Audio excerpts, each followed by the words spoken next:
আসসালামু আলাইকুম সবাইকে। আশা করি সবাই ভালো আছেন। আজকের ভিডিওতে আমরা ডিজিটাল মার্কেটিংয়ের ধরন সম্পর্কে জানব। এর আগের ভিডিওতে আমরা ডিজিটাল মার্কেটিং আসলে কি সেই বিষয়টা জেনেছিলাম। তো আজকে আমরা ডিজিটাল মার্কেটিং আসলে কত ধরনের হয়ে থাকে সেই বিষয়টা সম্পর্কে বিস্তারিত একটি ধারণা নেব। তো খুব সহজভাবে যদি আমরা বলি যে ডিজিটাল মার্কেটিংয়ের বেশ কয়েকটা ধরন আছে।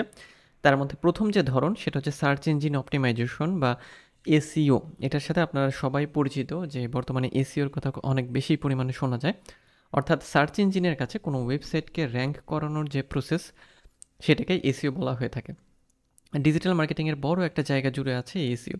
এরপরে আছে কন্টেন্ট মার্কেটিং, অর্থাৎ কন্টেন্ট তৈরি করে কি করা, যে কাস্টমারদের অ্যাট্রাক্ট করার যে প্রসেস সেটাকেই কন্টেন্ট মার্কেটিং বলা হয়ে থাকে। এখানে ব্লগ পোস্ট হতে পারে কন্টেন্ট, আমাদের ইবুক হতে পারে, নিউজ লেটার হতে পারে, ভিডিও অথবা অডিও ট্রান্সক্রিপ্ট হতে পারে, ইত্যাদি যাবতীয় সবগুলো বিষয়ই কন্টেন্ট হতে পারে। নেক্সট হচ্ছে social media marketing. Social media marketing বলতে আমরা আমাদের যে সোশ্যাল মিডিয়া আছে, অর্থাৎ Facebook, Twitter, Instagram, Pinterest, LinkedIn, কোরা বা রেডিট, এই যাবতীয় প্ল্যাটফর্মগুলোতে মার্কেটিং করা। সেটা কোনো ব্র্যান্ডের হতে পারে, কোনো প্রোডাক্টের হতে পারে, কোনো সার্ভিসেরও হতে পারে। এরপর আছে পেপার ক্লিক মার্কেটিং। তো পেপার ক্লিক মার্কেটিং বা পিপিসি মার্কেটিং হচ্ছে খুব সহজভাবে যেটা আমরা বলি সেটা হচ্ছে, আপনারা হয়তো গুগল অ্যাডের নাম শুনেছেন, যেটা আগে গুগল অ্যাডওয়ার্ড নামে ছিল। ওটাই হচ্ছে পেপার ক্লিক, অর্থাৎ সার্চ ইঞ্জিনে হচ্ছে অ্যাড দেওয়া কোনো ওয়েবসাইটের জন্য। এবং এটাকে অনেকে সার্চ ইঞ্জিন মার্কেটিংও বলে থাকে বা এটাকে সার্চ ইঞ্জিন মার্কেটিংও বলা হয়ে থাকে। এরপরে আছে অ্যাফিলিয়েট মার্কেটিং।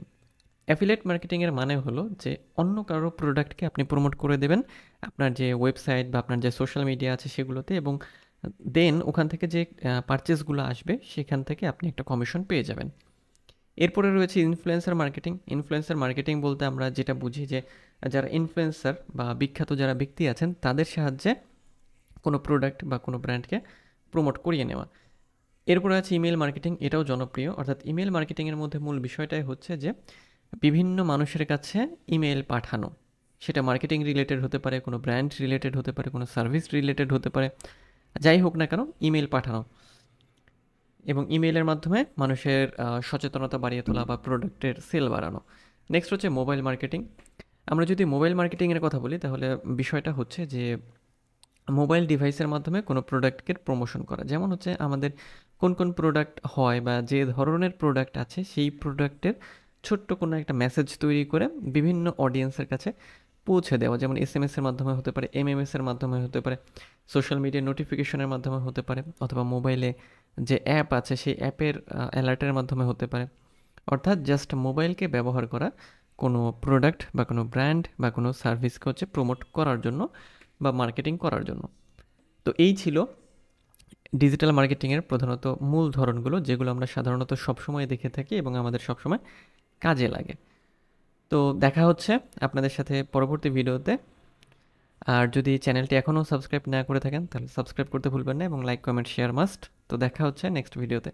সেই পর্যন্ত ভালো থাকবেন, সুস্থ থাকবেন।